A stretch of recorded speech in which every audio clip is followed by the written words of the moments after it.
তো আল্লাহ তাআলা বলেন, এনে একটা ছোট্ট তাফসীরের মধ্যে আছে, মক্কার কুরাইশরা কাফেররা নবীজির বিরুদ্ধে দিবানিশি ষড়যন্ত্র করত, বুঝছেন?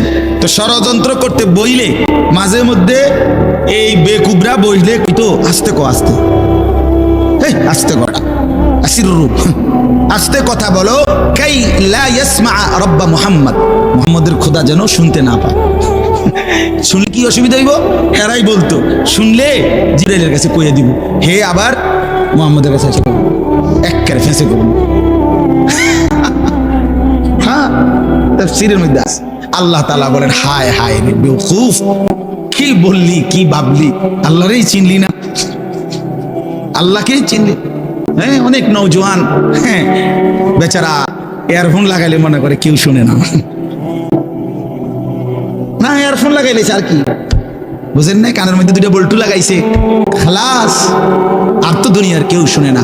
আরে না ফরমান, দুনিয়ার কেউ শুনে না সেটা তো কথা না, আর শাজিমের মালিক তো শুনে।